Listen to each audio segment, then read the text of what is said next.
اصلاح وہ کرتے ہیں اخلاص سے سالک کی، پاتے ہیں رضا دونوں، پاتے ہیں رضا دونوں وہ خالق و مالک کی۔ الحمد لله وكفى وسلام على عباده الذين اصطفى، أما بعد فأعوذ بالله من الشيطان الرجيم، بسم الله الرحمن الرحيم. الذين آمنوا وتطمئن قلوبهم بذكر الله، ألا بذكر الله تطمئن القلوب. صدق الله العظيم. وقال رسول الله صلى الله عليه وسلم: إن في جسد بني آدم لمضغة إذا صلحت صلح الجسد كله وإذا فسدت فسد الجسد كله ألا وهي القلب، أو كما قال عليه الصلاة والسلام. اللهم صل على سيدنا محمد وعلى آل سيدنا محمد وبارك وسلم. اللهم صل على سيدنا محمد وعلى آل سيدنا محمد وبارك وسلم. اللهم صل على سيدنا محمد وعلى آل سيدنا محمد وبارك وسلم.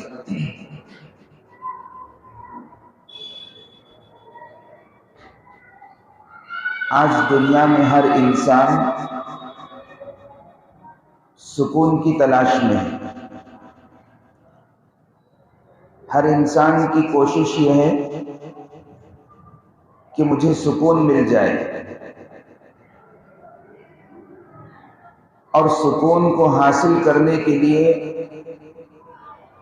ساری زندگی کی دوڑ دھوپ کرتا ہے، لیکن اس کے باوجود بھی اس کو سکون حاصل نہیں ہوتا. وجہ کیا ہے؟ وجہ یہ ہے کہ جو چیز جہاں ملتی ہے انسان کو وہیں سے حاصل کرنے کی کوشش کرنا چاہیے. جو چیز جہاں نہیں ملتی انسان وہاں پر اگر جا کر کے اس چیز کو تلاش کرنے کی کوشش کرے گا تو وہ چیز اس کو وہاں پر حاصل نہیں ہوگی. انسان یہ سمجھتا ہے کہ میرا بڑا عالیشان بنگلہ ہو، میرا بڑا زبردست بزنس ہو، میرے پاس زبردست بینک بیلنس ہو، میرے پاس خوب لمبی چوڑی کھیتی ہو، زراعت ہو، تو ان چیزوں کو، ان اسباب کو جمع کرنے کی وجہ سے مجھے سکون ملے گا. لیکن اللہ رب العزت نے سکون کسی اور چیز کے اندر رکھا ہے، کسی اور جگہ پر رکھا ہے. دنیا کے اسباب کے اندر اللہ نے سکون نہیں رکھا. اسی لیے اللہ والوں کے پاس کچھ لوگ آتے ہیں اور بعض مرتبہ کچھ سوال کرتے ہیں، کوئی بات پوچھتے ہیں، لیکن وہ جو جواب دیتے ہیں اس جواب کے اندر انسان کے لیے زندگی بھر کی نصیحت ہوتی ہے. ایسے ہی ایک صاحب ایک اللہ والے کے پاس آئے اور آ کر کے عرض کرنے لگے کہ حضرت میں سکون چاہتا ہوں. بہت دھیان سے سنو.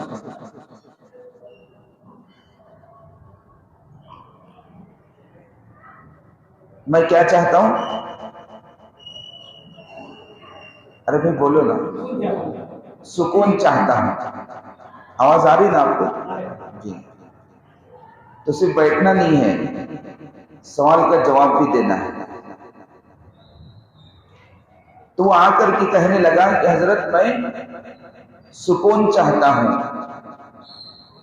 اب وہ جو اللہ والے تھے انہوں نے کہا کہ تمہارا جو سوال ہے اس سوال کے اندر سے اگر تم کچھ الفاظ نکال دو تو پھر تم کو سکون ہی سکون ملے گا. سمجھ رہے؟ اس سوال کیا کر رہے ہیں؟ سوال یہ کر رہے ہیں کہ میں سکون چاہتا ہوں. تو اب وہ اللہ والے ان کو جواب دے رہے کہ اگر تم سکون چاہتے ہو تو تم اپنے سوال میں سے کچھ الفاظ نکال دو تو تم کو سکون ہی سکون ملے گا. اب وہ جو سوال کرنے والا تھا وہ حیران رہ گیا. تو یہ کیا بات؟ اس لیے کہ میں نے تو بہت معمولی سا چھوٹا سا سوال کیا کہ میں سکون چاہتا ہوں، کہ میرے سوال میں تو ویسے بھی پہلے سے کم الفاظ ہیں اور گنتی کے 4 الفاظ ہیں، اور اس میں سے بھی میں کیا کم کروں. تو اللہ والے جو بزرگ تھے انہوں نے کہا جب بات چل رہی ہو تو اس وقت ذکر بھی نہیں، صرف سننا ہے. اللہ تعالیٰ نے کسی انسان کے سینے میں 2 دل نہیں بنائے. ما جعل اللہ لرجل من قلبین فی جوفہ. اللہ تعالیٰ نے کسی انسان کے سینے میں 2 دل نہیں بنائے کہ وہ ایک دل سے بات بھی سنے اور ایک دل سے زبان بھی چلائے، ذکر بھی کرے. نہیں، جب کوئی کام کرو تو پوری توجہ کے ساتھ کرو، جب کوئی بات سنو تو پوری توجہ کے ساتھ سنو. اسی لیے اللہ رب العزت نے 2 کان دیے. ایک کان سے بھی کام چل جاتا تھا، لیکن زبان ایک دی اور کان 2 دیے کہ بولو کم سنو زیادہ. جی، تو وہ اللہ والے انہوں نے کہا کہ تم اپنے سوال میں سے کچھ الفاظ کم کر دو تو تم کو کیا ملے گا؟ کیا ملے گا؟ سکون ہی سکون ملے گا. تو اب وہ سوال کرنے والا جو بندہ تھا وہ پریشان ہو گیا، حیران ہو گیا. تو اس نے کہا کہ اچھا میں کیا کم کروں؟ تو بزرگ فرمانے لگے کہ تم سب سے پہلے اپنے سوال میں سے میں کو نکال دو. سب سے پہلے کس کو نکال دو؟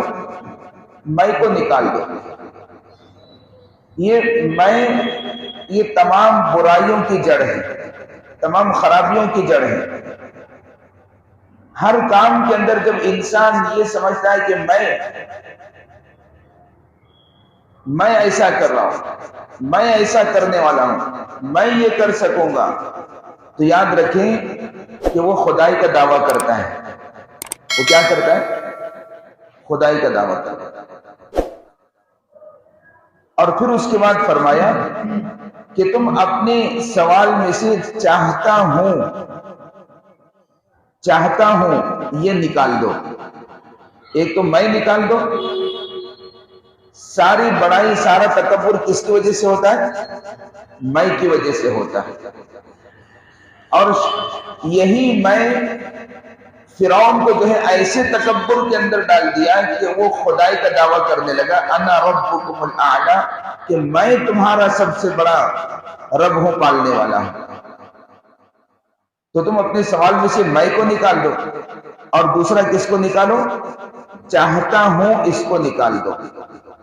اس لیے کہ انسان کی خواہش، انسان کی چاہت اس کے مطابق فیصلہ نہیں ہوتا، اللہ کی چاہت اور خواہش کے مطابق فیصلہ ہوتا ہے. اللہ تعالیٰ فرماتے ہیں وَمَا تَشَاءُونَ إِلَّا أَن يَشَاءَ اللَّهُ. تم جو چاہتے وہ نہیں ہوتا، اللہ جو چاہتا ہے وہ ہوتا ہے. ان اللہ یفعل ما یشاء.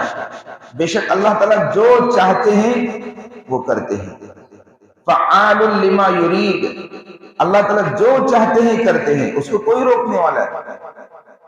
تو تم اپنے سوال میں سے یہ چند الفاظ نکال دو. سب سے پہلے میں نکال دو، اس کے بعد چاہتا ہوں نکال دو. جب یہ نکال دو گے تو پھر اس کے بعد سکون ہی سکون ملے گا، سکون ہی سکون بچے گا. کیا بچے گا؟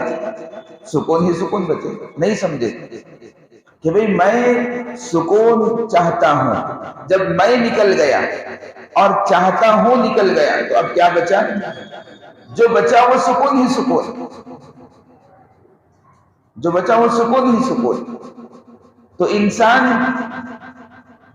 سکون حاصل کرنے کے لیے یہ سمجھتا ہے کہ میرا بڑا عالیشان محل ہوگا، بہت زیادہ بینک بیلنس ہوگا، بڑی کھیتی ہوگی، زراعت ہوگی اور پھر بڑی جائیداد ہوگی تو مجھے سکون ملے گا۔ اللہ تعالیٰ نے دنیا کے اسباب میں سکون ہی نہیں رکھا۔ اور انسان سکون کہاں تلاش کرتا ہے؟ جہاں سکون نہیں ملتا وہاں پر انسان سکون تلاش کرتا ہے۔ اونٹ کو تلاش کرنا ہے تو کہاں جانا پڑے گا؟ سمندر کے اندر، دریا کے اندر نہیں، ریگستان میں جانا پڑے گا، صحرا میں جانا پڑے گا، وہاں اس کو اونٹ ملے گا۔ اور اگر موتی کو تلاش کرنا ہے تو کہاں؟ ریگستان میں جانا پڑے گا، دریا میں جانا پڑے گا، سمندر میں جانا پڑے گا۔ تو اگر کوئی موتی تلاش کرتا ہے ریگستان میں جا کر تو وہاں اس کو موتی نہیں مل سکتا، اور اگر کوئی اونٹ تلاش کرتا ہے دریا میں جا کر تو وہاں اس کو اونٹ نہیں مل سکتا۔ بالکل اسی طرح سے جہاں سکون نہیں ملتا وہاں جا کر کے انسان سکون تلاش کرنے کی کوشش کرے گا تو اس کو کبھی سکون نہیں ملے گا۔ حضرت ابراہیم بن ادھم رحمۃ اللہ علیہ اپنے وقت کے بہت بڑے بادشاہ تھے، بہت بڑے بادشاہ۔ محل کے اندر رات کا وقت ہو گیا، آرام کرنے کے لیے چلے گئے، اپنے حجرے کے اندر، اپنے بیڈ روم کے اندر جو شاہی بیڈ روم ہوا کرتا تھا اس بیڈ روم میں آرام کرنے کے لیے چلے گئے۔ اللہ تعالیٰ نے سوچا کہ چلو اپنے بندے کی اصلاح کر دوں۔ یاد رکھیں، جب دل کے اندر طلب ہوتی ہے، دل کے اندر تھوڑی سی بھی طلب ہوتی ہے تو پھر اللہ تعالیٰ اس کے لیے اسباب پیدا کرتے ہیں۔ اب یہاں جو حضرات بیٹھے ہیں یہ حقیقت میں یہ اللہ کی توفیق سے آئے ہیں۔ کس سے آئے ہیں؟ اللہ کی توفیق سے آئے ہیں کہ اللہ تعالیٰ کچھ دینا چاہتے ہیں۔ ورنہ آپ دیکھیے کہ نمازی تو بہت تھے، افراد تو پورے محلے میں بہت ہیں، لیکن سب یہ سمجھ رہے ہیں کہ مجھے سکون ملے گا کاروبار کے اندر، مجھے سکون ملے گا گھر کے اندر، مجھے سکون ملے گا کھیتی باڑی کے اندر، مجھے سکون ملے گا دوستوں کے اندر۔ نہیں میرے عزیز، اب آپ دیکھیں کہ سکون انسان کو کہاں ملتا ہے۔ تو ابراہیم بن ادھم رحمۃ اللہ علیہ وقت کے بادشاہ ہیں، اپنے بستر پر آرام کرنے کے لیے چلے گئے۔ تھوڑی ہی دیر گزری تھی کہ آنکھ لگ گئی، ابھی نیند کے اندر پہنچنے والے تھے کہ اچانک چھت پر کچھ لوگوں کے چلنے کی آواز آئی۔ اللہ تعالیٰ نے بھیجا تھا، چھت پر چلنے کی آواز آئی۔ تو اب اس آواز کی وجہ سے یہ اور زیادہ پریشان ہو گئے، اٹھ گئے، اور پہلے تو غصہ آیا کہ بھئی میرے چھت پر، اور بادشاہ کا چھت ساری سیکورٹی لگی ہوتی ہے، سارے سپاہی لگے ہوتے ہیں، کوئی وہاں پر جو ہے جھانک نہیں سکتا، کوئی پرندہ پر نہیں مار سکتا، اور میرے چھت کے اوپر لوگوں کے چلنے کی آواز آ رہی۔ تو ابراہیم بن ادھم کو بہت غصہ آیا، پوچھا کہ کون ہے؟ تو اوپر سے آواز آئی کہ بھئی ہم چند لوگ ہیں جو ہمارے اونٹ کو تلاش کر رہے ہیں، ہمارا اونٹ گم ہو گیا ہے، اونٹ کو تلاش کر رہے ہیں۔ اب جب یہ ابراہیم بن ادھم نے یہ جواب سنا تو ان کا غصہ تو اور بڑھ گیا، اور پھر زور سے چلا کر کے کہنے لگے کہ بادشاہ کی چھت پر تم کو اونٹ مل سکتا ہے کہ تمہارا اونٹ بادشاہ کی چھت پر آئے گا؟ جب یہ جواب اوپر کی مخلوق نے سنا تو انہوں نے کہا کہ ہم کچھ اونٹ تلاش کرنے کے لیے نہیں آئے، بلکہ ہم کچھ لوگ ہیں جن کو اللہ نے بھیجا ہے۔ جب بادشاہ کی چھت پر اونٹ نہیں مل سکتا تو بادشاہ کے گدے پر، نرم نرم گدے پر سو کر کے اللہ کیسے مل سکتا ہے؟ نرم نرم گدوں پر اللہ کیسے مل سکتا ہے؟ اس جواب کی چوٹ ایسے دل پر پڑی کہ اسی وقت جو ہے بستر سے الگ ہو گئے اور پھر اس کے بعد نکل گئے اپنے محل کو چھوڑ کر کے اور جنگل ویران کے اندر پہاڑوں میں چلے گئے اور وہاں جا کر کے اللہ اللہ کی رٹ لگانے لگے. تو سکون کہاں ملتا ہے میرے عزیزو؟ سکون انسان کو اللہ کی یاد میں ملتا ہے. الذین آمنوا وتطمئن قلوبهم بذکر اللہ، جو لوگ ایمان لائے اور ان کے دل اطمینان پاتے ہیں تو وہ اللہ کے ذکر سے، اللہ کی یاد سے اطمینان پاتے ہیں. کس کی یاد سے؟ اللہ کی یاد سے اطمینان پاتے ہیں. الا بذکر اللہ تطمئن القلوب. اللہ تعالیٰ فرماتے ہیں کہ خبردار، دلوں کا اطمینان اللہ کی یاد میں ہے، اللہ کے ذکر میں ہے، اللہ کو یاد کرنے میں ہے. انسان چاہے جتنی کوشش کر لے اسباب کو جمع کرنے کی، انسان چاہے جتنی کوشش کر لے مال کو جمع کرنے کی، انسان چاہے جتنی کوشش کر لے کھیتی باڑی کو وسیع کرنے کی، یاد رکھیں اللہ تعالیٰ نے اس کے اندر سکون رکھا ہی نہیں. سکون اللہ نے رکھا ہے اپنی یاد کے اندر. اور اللہ کی یاد کا جو بھی راستہ ہو، چاہے وہ حلال کمائی کیوں نہ ہو، حلال روزی کیوں نہ ہو، حلال تجارت کیوں نہ ہو، اگر وہ حلال ہے تو اللہ نے اس کے اندر سکون رکھا، چاہے وہ تھوڑا ہی کیوں نہ ہو، تھوڑا ہی کیوں نہ ہو. ابھی حضرت مولانا امام صاحب نے حضرت جنید بغدادی رحمۃ اللہ علیہ کی مثال دی. آپ دیکھیں کہ جو مال حلال ہوتا ہے اس کے اندر اللہ تعالیٰ دو چیزیں، دو نعمتیں رکھتے ہیں. ایک تو اس کے اندر سکون رکھتے ہیں، دوسرا اس کے اندر برکت رکھتے ہیں. اس کے اندر کیا رکھتے ہیں؟ ایک سب سے پہلی چیز سکون رکھتے ہیں اور دوسری چیز برکت رکھتے ہیں. سکون تو آپ نے سنا، حلال جو مال ہوتا ہے وہ بہت زیادہ نہیں ہوتا. وہ کتنا ہوتا ہے؟ وہ بہت تھوڑا ہوتا ہے. وہ بہت تھوڑا ہوتا ہے اور انسان اس مال کی طرف سے بے فکر ہوتا ہے، مطمئن ہوتا ہے کہ مجھے اس کو سنبھالنے کی زیادہ کوشش کرنے کی ضرورت نہیں ہے، یہ اللہ تعالیٰ خود اس کی حفاظت کرے گی، اللہ خود اس کی حفاظت کرے گی. وہ بے فکر ہوتا ہے. آج آپ دیکھو جتنے جو ہے 2 نمبری مال جمع کر کے بیٹھے ان کو راتوں کو نیند نہیں آتی. کیوں؟ کہ بھئی یہ جو سارا کا سارا جمع کر کے رکھا ہے پتہ نہیں کل کو کون آ جائے اور ہم سے حساب پوچھے اور ڈاکہ ڈالے، کوئی چور اچک کر لے جائے. تو وہ پریشان رہتے ہیں ساری رات بے چین رہتے ہیں، نیند نہیں آتی، نیند کی گولیاں کھاتے ہیں، نیند نہیں آتی. اور ایک حلال تجارت کرنے والا، حلال کاروبار کرنے والا، وہ تھوڑا کما کر کے مطمئن ہو جاتا ہے، بے فکر ہو جاتا ہے. تو اللہ تعالیٰ نے حلال میں ایک تو سکون رکھا ہے اور دوسرا کیا رکھا ہے؟ برکت رکھی ہے. کیا رکھا ہے؟ برکت.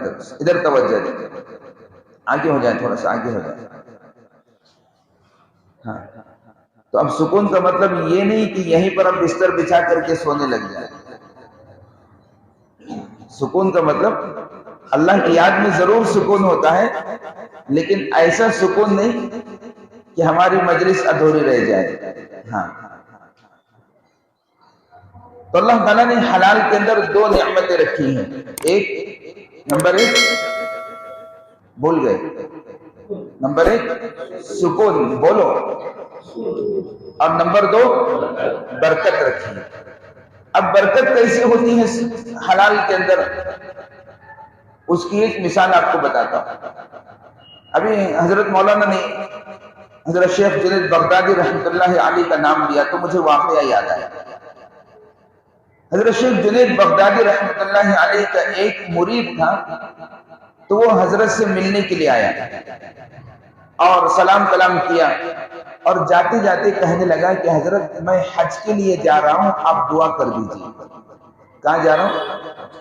حج کے لیے. جیسے سارے حاجی لوگ ابھی چلے گئے، اب نکلنے کا، واپس آنے کا سلسلہ جاری ہے، تو میں حج کے لیے جا رہا ہوں، آپ دعا کر دیجیے کہ میرا سفر آسان ہو جائے. حضرت نے اس کے لیے دعا کیا، دعا دے کر کے اس کو رخصت کیا. وہ بندہ وہ مرید جا رہا تھا، پھر بلایا حضرت، پوچھا کہ ارے بھائی سفر کے لیے کچھ تیاری بھی کیے ہو، کچھ سامان بھی تیار کیے ہو؟ تو کہنے لگا کہ حضرت کوئی تیاری نہیں ہے، اس لیے کہ میرے پاس کچھ پیسے بھی نہیں ہیں، اور نہ میرے پاس سواری ہے، نہ میرے پاس کھانے پینے کا کوئی سامان ہے، بس اللہ کے نام پر نکل رہا ہوں۔ حضرت جنید بغدادی رحمۃ اللہ علیہ کا بڑا جھولا تھا، تو انہوں نے اپنے جھولے کے اندر جو ہے ہاتھ ڈالا کہ کچھ مل جائے، کچھ نکل جائے، تو ایک چھوٹی سی چونی نکلی تو اس کو دے دیا۔ کتنی؟ چونی، چارانی پیسے جو اپنے بچپن کے اندر ہوا کرتے، اس سے بھی اور چھوٹی کرنسی تھی چونی اس وقت ان کے زمانے میں،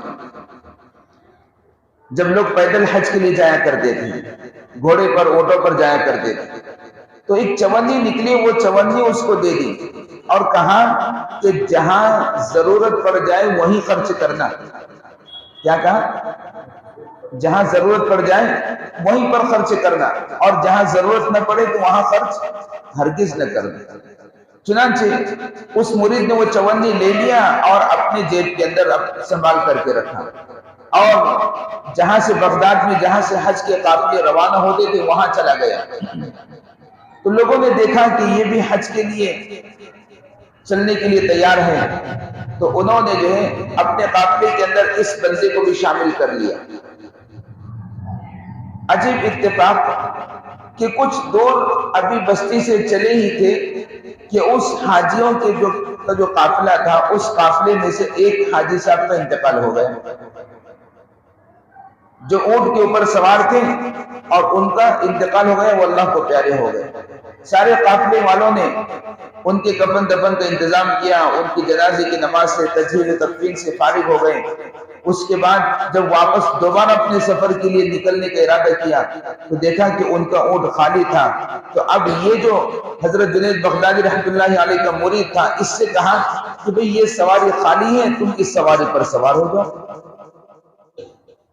چنانچہ وہ اس سواری پر سوار ہو گیا، اور پھر اس کے بعد یہ مکہ مکرمہ پہنچا احرام پہن کر کے۔ اب احرام پہن کر کے مکہ مکرمہ پہنچا، حج کے ایام شروع ہو گئے۔ حج کے ایام شروع ہونے کے بعد جو ہے یہ مینا چلے گئے، مینا سے پھر جو ہے عرفات چلے گئے، عرفات سے مزدلفہ چلے گئے، مزدلفہ سے واپس پھر مینا آئے، جمرات گئے، طواف زیارت کیا، سب کچھ کیا۔ اب قربانی کرنے کا وقت آیا تھا مزدلفہ سے واپس آنے کے بعد، تو اب قربانی کرنے کے لیے اس کے پاس تو کوئی جانور نہیں تھا۔ تو لوگوں نے کہا کہ جو حاجی صاحب ہمارے ساتھ حج کے لیے آ رہے تھے، ان کے ساتھ قربانی کا ایک جانور بھی ہے، تو تم جو ہے وہ قربانی کا جانور قربان کر دو۔ چنانچہ اب ان کی قربانی بھی ہو گئی، اب طواف زیارت بھی ہو گیا، صفا مروہ کی صحیح ہو گئی۔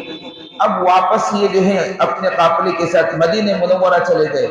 وہاں سے پھر واپس جب حاجیوں کے جانے کا جو ہے وقت آ گیا تو اب یہ واپس نکلے اسی سواری پر۔ اب لوگوں نے دیکھا کہ بھئی یہ حاجی ہے اور اللہ کے گھر کا مہمان ہے، تو چونکہ سارا قافلہ تھا کہ جب دسترخوان بچھاتے تو سب سے پہلے اس کو بٹھاتے، اس لیے کہ یہ اللہ کا مہمان۔ جو کچھ ہوتا سب سے پہلے ہر قافلے کا فرد جو ہے یہ کوشش کرتا ہے کہ یہ میرے پاس سے کچھ کھائے، اس لیے کہ یہ اللہ کے گھر کا مہمان ہے۔ تو کوئی چیز خریدنے کی ضرورت پڑی، نہ کوئی چیز لینے کی ضرورت پڑی، نہ کچھ خرچ کرنے کی ضرورت پڑی۔ چنانچہ اب یہ واپس جو ہے پھر اپنے قافلے کے ساتھ بغداد پہنچے۔ جب بغداد پہنچے تو بغداد پہنچنے کے بعد حضرت جنید رحمت اللہ علیہ سے ملاقات کے لیے پہنچا وہ مرید، تو حضرت نے اس کا بڑا استقبال کیا، اس کو مبارکبادی دی، اس سے دعا کی درخواست کی، اور پھر اس کے بعد وہ جانے لگا تو حضرت نے پھر بلایا اور کہا کہ ارے بھئی ہم نے وہ چونی دی تھی اس کا کیا ہوا؟ تو کہنے لگا کہ حضرت آپ نے کہا تھا کہ جہاں ضرورت پڑ جائے وہاں پر خرچ کرنا، تو مجھے پورے راستے کہیں ضرورت ہی پیش نہیں آئی، اس لیے میں نے اس کو خرچ نہیں کیا۔ تو حضرت نے کہا کہ لاؤ، تو حضرت نے پھر وہ واپس لے لی۔ اب بتائیں، بتانا یہ ہے کہ ایک معمولی سی چونی کے اندر بزرگوں کے اللہ نے اتنی برکت رکھی کہ سارا حج کا سفر مکمل ہو گیا لیکن وہ چونی خرچ نہیں کی۔ تو انسان جو ہے حلال راستہ اختیار کرے تو اللہ تعالیٰ اس کو سکون بھی دیتے ہیں اور برکت بھی دیتے ہیں، سکون بھی دیتے ہیں اور برکت بھی دیتے ہیں۔ تو انسان یہ کوشش کرتا ہے کہ چاہے راستہ حلال کا ہو یا حرام کا ہو، بس مجھے تو مال جمع کرنا ہے، کسی بھی طریقے سے مجھے مال جمع کرنا ہے، مجھے بیلنس جمع کرنا ہے۔ میرے عزیز یاد رکھیں، مال تو جمع ہو جائے گا لیکن سکون کہیں نہیں ملے گا۔ سکون اگر حاصل ہوتا ہے تو سکون کس سے حاصل ہوتا ہے؟ اللہ کی یاد سے حاصل ہوتا ہے، اللہ کے ذکر سے حاصل ہوتا ہے۔ اللہ تعالیٰ فرماتے ہیں الذین آمنوا وتطمئن قلوبهم بذکر اللہ الا بذکر اللہ تطمئن القلوب، کہ جو لوگ ایمان لائے ان کے دل اطمینان پاتے ہیں کس سے؟ اللہ کی یاد سے، اللہ کے ذکر سے۔ اور خبردار، دلوں کا سکون، دلوں کا اطمینان اللہ کی یاد میں۔ اور جو انسان سکون حاصل کرنے کے لیے اپنے گھروں کو چھوڑ دیتا ہے، اپنے کاروبار کو چھوڑ دیتا ہے، اپنے ایمان کو بچانے کے لیے، سکون کو حاصل کرنے کے لیے، اللہ رب العزت ان کو محل کے اندر وہ سکون نہیں دیتے جو پہاڑوں کے غاروں کے اندر سکون عطا کرتے ہیں۔ آپ نے اصحاب کہف کا نام سنا ہوگا، اپنے امام محترم سے تفسیر کے اندر اصحاب کہف کا واقعہ سنا ہوگا۔ یہ جو اصحاب کہف، یہ 7 لوگ تھے، اور قرآن مجید کبھی 7 بھی کہا ہے، کبھی 8 بھی کہا ہے، 6 بھی کہا ہے۔ تو یہ جو 6، 7، 8 جو نوجوان تھے، یہ کوئی میرے اور آپ کے جیسے نوجوان نہیں تھے، یہ بادشاہوں کی اولاد تھی، وزیروں کی اولاد تھی، محلوں کے اندر رہا کرتے تھے، لیکن انہوں نے اپنے ایمان کو بچانے کے لیے، اپنی ایمان کی حفاظت کے لیے محلوں کو چھوڑ دیا، شاہی خاندان کو چھوڑ دیا اور چلے گئے کہاں پر؟ غار میں چلے گئے۔ اور اللہ تعالیٰ نے ان کو غار میں ایسا سکون عطا کیا، ایسا سکون عطا کیا کہ ایک انسان اگر رات میں سو جائے، میرا آپ سے سوال ہے، ایک انسان اگر رات میں اگر سو جائے، بہت تھکا ہو، بہت محنت کیا ہو، سارا جسم تھک کر کے چور ہو گیا ہو، اور پھر بھی وہ کتنے گھنٹے سوئے گا؟ کتنے گھنٹے سوئے گا؟ زیادہ سے زیادہ 5 گھنٹے، 12 گھنٹے، اور زیادہ بڑھا دو، اور زیادہ بڑھا دو، کتنے گھنٹے؟ کیوں اکرام بھائی کتنے گھنٹے سوئے گا؟ 12 گھنٹے۔ وہی کھیت میں کام کر کے آیا ہوں، بہت محنت کیا ہو تو بھی کتنے گھنٹے سوئے گا؟ 15 سے زیادہ نہیں سوئے گا، ہے نا؟ ایک دن سو گیا، 24 گھنٹے سو گیا ہو، 24 گھنٹے سے زیادہ تو نہیں سوئے گا، 24 گھنٹے سے زیادہ تو نہیں سوئے گا۔ لیکن یہ لوگ جو اپنے ایمان کو بچانے کے لیے نکلے تھے اور سکون کو حاصل کرنے کے لیے نکلے تھے، غار کے اندر چلے گئے، اللہ نے ان کو ایسا سکون دیا، ایسا سکون دیا کہ یہ 309 سال تک سوتے رہے۔ 700 سنین، کتنے؟ 300 سال تک، 309 سال تک سوتے رہے، 309 سال، اور 309 سال تک سوتے رہے۔ انسان ظاہر بات ہے کہ 24 گھنٹے بھی اگر سوتا رہے تو اس کا جسم جو ہے سند ہونے لگ جاتا ہے، خون کا روٹیشن جو ہے کمزور ہونے لگ جاتا ہے، لیکن وہ 309 سال تک سوتے رہے، اور ایسا سوئے جیسے ایسا لگتا تھا کہ ابھی سوئے ہوئے ہیں۔ اللہ نے ایسے ان کی حفاظت کی۔ یہ کیا ہے میرے عزیز؟ یہ اطمینان ہے، یہ سکون ہے۔ اور بعض لوگوں کو سکون حاصل کرنے کا شوق بھی ہوتا ہے، اللہ سے دعا بھی کرتے ہیں کہ اللہ مجھے سکون عطا فرما، مجھے سکون عطا فرما، مجھے اپنے سے راضی کر لے۔ یاد رکھیں میرے عزیزو، انسان کو سکون ملتا ہے ایک تو اللہ کی یاد سے۔ کس کی یاد سے؟ اللہ کی یاد سے۔ اور دوسرا سکون ملتا ہے اللہ کے فیصلے پر اپنے آپ کو راضی کر لینے سے۔ یہ بات یاد رکھیں، سمجھیں اس کو۔ ایک تو سکون ملتا ہے اللہ کی یاد سے، اور دوسرا سکون ملتا ہے اللہ کے فیصلے پر اپنے آپ کو بولو راضی کر لینے سے۔ انسان یہ سمجھے کہ بھئی میرا اللہ مجھ سے ناراض ہے۔ آج عورتیں یہ شکایت کرتی ہیں بہت کہ میرا اللہ مجھ سے ناراض ہے۔ یاد رکھیں، اگر اللہ تعالیٰ اگر کسی سے ناراض ہو جائے تو اللہ تعالیٰ اس کا دانا پانی سب کچھ بند کر دیتا ہے، لیکن کسی کا دانا پانی بند ہوا؟ ہمارے گناہوں کے باوجود بھی اللہ تعالیٰ ویسی ہی نعمتیں ہم کو دے رہا ہے، ویسی نعمتوں سے نواز رہا ہے۔ اگر اللہ ناراض ہو جائے تو پھر اللہ تعالیٰ اپنا عذاب نازل کر دے۔ یہ تو اللہ رب العزت راضی ہے، یہی تو علامت ہے کہ اللہ تعالیٰ ہم کو اپنی نعمتوں سے نواز رہا ہے۔ کل ایک نوجوان آیا، آ کر کے کہنے لگا کہ مجھے ساری رات نیند نہیں آتی، اور میں سوتا کب ہوں؟ صبح میں 4 بجے 4:30 بجے تب مجھے آنکھ لگتی ہے، اور میں ساری رات بے چین رہتا ہوں، ساری رات۔ کل کی بات ہے، اور آج صبح بھی وہ آیا تھا۔ ساری رات میں بے چین رہتا ہوں، کروٹیں بدلتا ہوں، 1 منٹ کے لیے نیند نہیں لگتی، اور نیند لگتی ہے تو کب لگتی ہے؟ صبح میں 4 بجے 4:30 بجے 5 بجے نیند لگتی ہے۔ یہ کیا ہے میرے ذہن میں؟ یہ بے چینی کیوں ہے؟ یہ بے چینی اس لیے ہے کہ ہم نے اللہ کی یاد کو اپنے دلوں سے نکال دیا، ہم نے اللہ کی یاد کو اپنے دل سے نکال دیا۔ تو بعض لوگوں کو سکون حاصل کرنے کا شوق بھی ہوتا ہے، اور اللہ سے مانگتے بھی ہیں، اور پھر یہ شکایت بھی کرتے ہیں کہ اللہ تعالیٰ مجھ سے ناراض ہے۔ یاد رکھیں، اللہ تعالیٰ ناراض نہیں ہے تو اللہ سے راضی نہیں ہے، انسان اللہ سے راضی نہیں ہے۔ اگر انسان اللہ سے راضی ہوتا تو اللہ کی کبھی شکایت نہیں کرتا۔ ایک صاحب آئے، بمبئی سے آئے ملاقات کے لیے، اور کہنے لگے کہ مفتی صاحب مجھے تو ایسا لگتا ہے کہ بس اللہ تعالیٰ مجھ سے ناراض ہے، اور پریشانیاں مصیبتیں دینے کے لیے اللہ کو میں ہی ملا ہوں، میرے علاوہ کوئی ملا ہی نہیں۔ یہ ان کے جملے ہیں، یہ ان کے جملے ہیں کہ پریشانیاں اور مصیبتیں دینے کے لیے اللہ کو میں ہی ملا تھا، اور میں تو اللہ سے بہت ناراض ہوں۔ وہ یہ بھی کہہ رہے ساتھ، میں بھی اللہ سے بہت ناراض ہوں۔ میں نے کہا کہ تم اللہ سے ناراض ہو جاؤ تو تم اللہ کو کیا بگاڑ لو گے؟ تم اللہ کا کیا نقصان کرو گے؟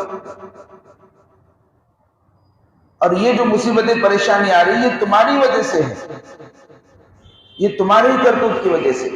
پھر جب میں نے ان سے کچھ تحقیق کیا، کچھ معلومات کیا، تو پھر وہ سودی کاروبار کے اندر ملوث ہیں، لون کے اندر ملوث ہیں، حرام کاری کے اندر ملوث ہیں، تو پھر انسان کو سکون کیسے ملے گا؟ تو انسان کو جو سکون تلاش کرنے کے اسباب اور راستے بھی تلاش کرنا پڑتا ہے۔ حضرت ابراہیم علیہ السلام، اب آپ اندازہ لگائیں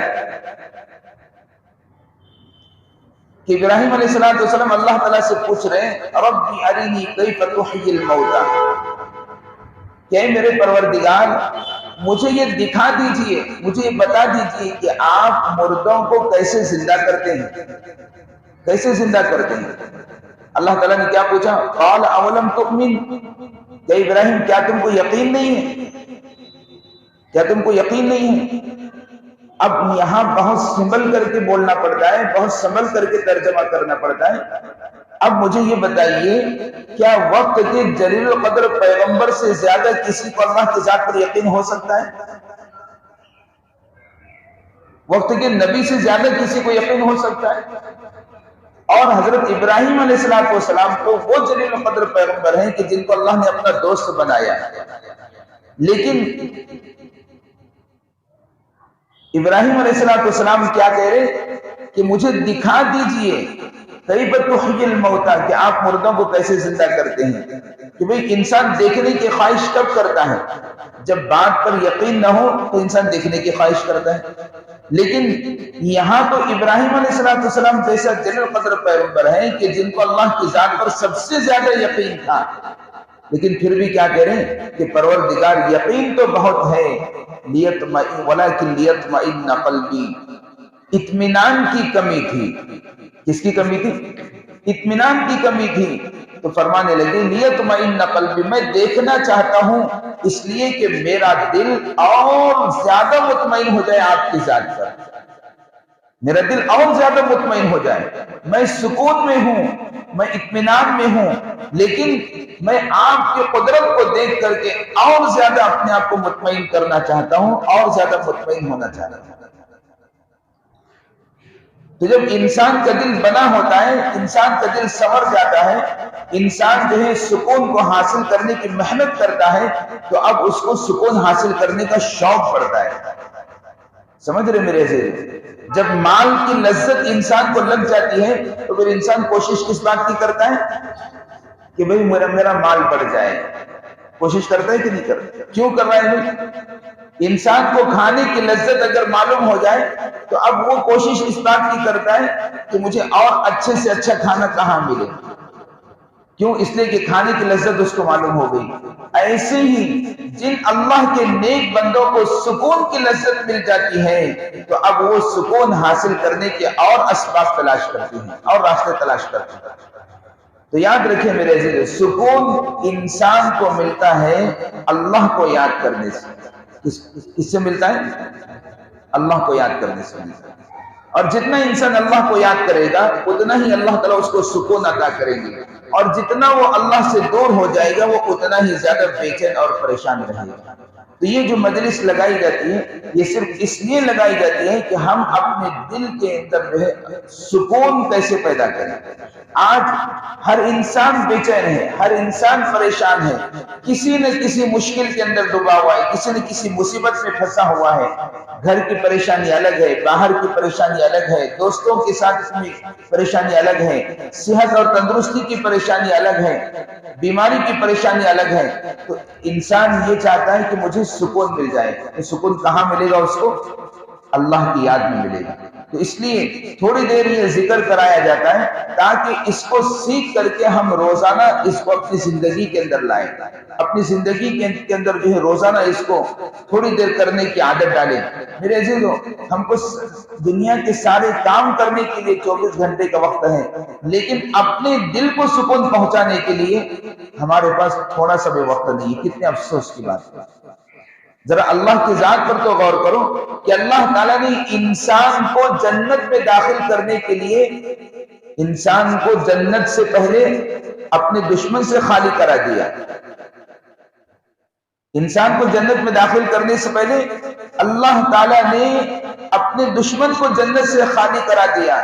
لیکن انسان ہے کہ اللہ کو اپنے دل میں داخل کرنے کے لیے دنیا کی خواہشات کو نہیں نکالتا، دنیا کی محبت کو نہیں نکالتا. تو پھر میرے عزیزو، کیسے یہ اللہ کا ولی بن سکتا ہے؟ کیسے اللہ کا قرب حاصل کر سکتا ہے؟ کیسے اللہ کے قریب ہو سکتا ہے؟ اور کیسے اس کو سکون مل سکتا ہے؟ اس لیے ہم تھوڑی دیر کے لیے روزانہ یہ عادت بنائیں. ہماری مائیں اور بہنیں بھی تھوڑی دیر کے لیے اپنے مصلی پر بیٹھ کر کے جو ہے اللہ کو یاد کر دیں، اللہ کا ذکر کریں. یقیناً اس سے دل کی صفائی بھی ہوتی ہے، دل کی گندگی دور ہوتی ہے، اور انسان کی زندگی کے اندر سکون آتا ہے. ہر انسان، ہر بندہ جو ہے، ہر بندی یہ تجربہ کر کے دیکھے، وہ 10 سے 15 منٹ 20 منٹ اگر وہ روزانہ ذکر کرنے کا معمول بنا لے، اللہ تعالیٰ اس کی زندگی میں سکون ہی سکون عطا کرے. اللہ تعالیٰ ہم سب کو عمل کی توفیق عطا فرمائے. وآخر دعوانا الحمد للہ رب العالمین.